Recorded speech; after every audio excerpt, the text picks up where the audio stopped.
Okay, plugins. Okay, I want to talk about plugins and having a lot of plugins in particular, and sort of my walk with Superior Drummer 3.0.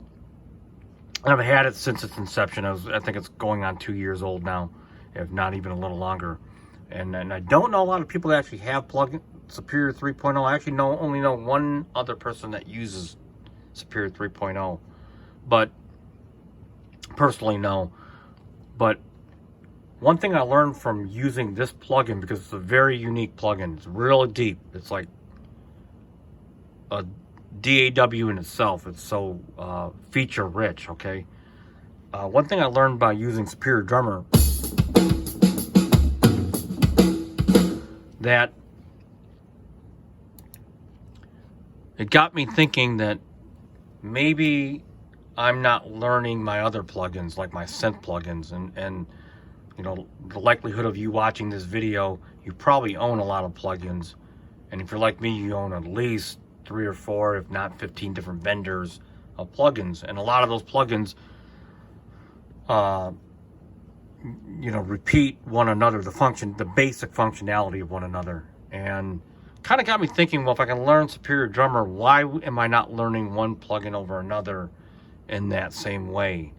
And while I don't have the complete answer, I know that it's overwhelming to have tons of sounds and to say, well, I need a bell, or I need a whatever synth bass, whatever you need, and then you got to go find that sound. And I know there are some Akai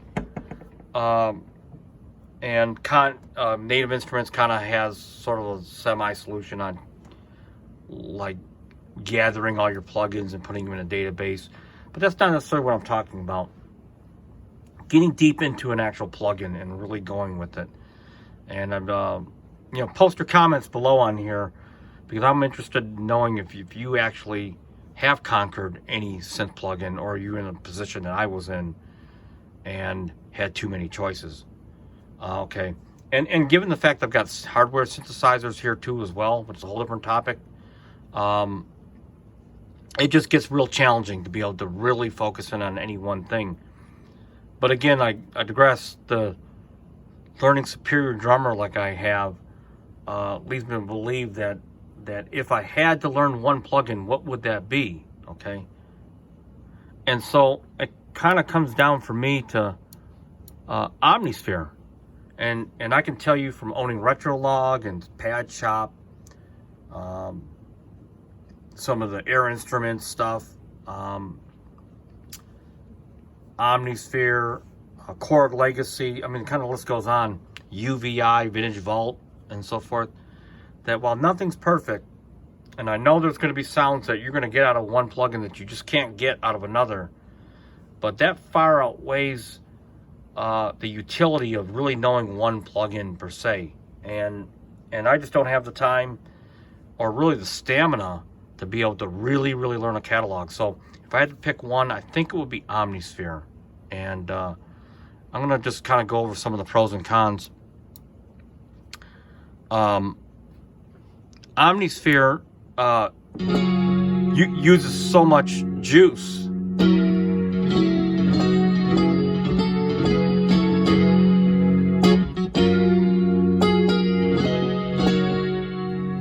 So if I go pull up my CPU meter, I've got 24 cores, and just Omnisphere is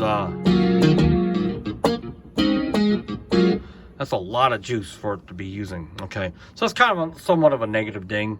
Yeah, I'm using an old Xeon, whatever I got, processor, Mac 24 thread, 12 core computer, but it uses a lot of juice. Okay, but one of the advantages of Omnisphere is it's got so much sound and so much shaping utility in it.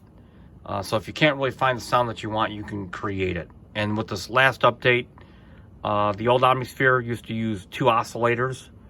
Now you can make one patch that has up to 4 oscillators, A, B, C, and D. And those oscillators can either come from samples or from synth samples. Okay.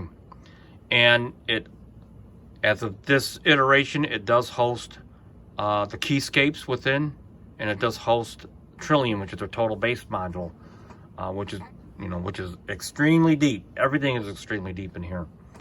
And hopefully what they don't have, I'm going to show you that eventually they do have, which will increase its utility even more. That's Stylus RMX. Now we know it's about 20 years old, going on 21 almost. We hope that Eric Persing and friends at Spectrasonics is working on a rebuttal to a new percussion suite. It's just a matter of time. And because he's been hush-hush for so long on that, I believe he's been working on something for quite a long time and will unleash a new update to Omnisphere, and you'll have a percussion suite that will just obviously blow everyone's mind. And that's something to hope and look forward to, in addition to the goodness of what Omnisphere is all about, okay?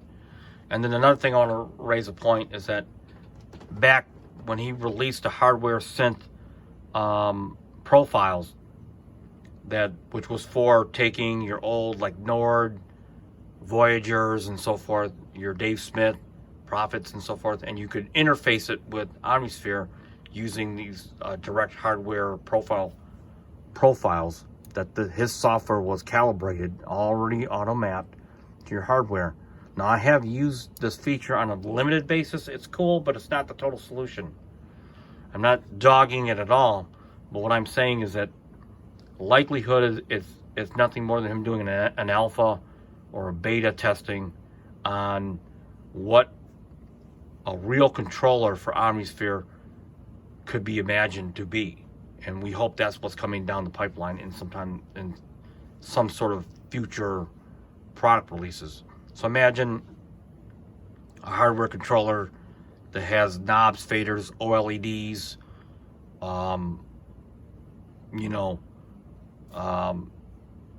whatever, touchscreen, that you can interact with Omnisphere. And imagine that with the percussion suite, with actual rubber pads, and I mean, it just goes crazy, your mind.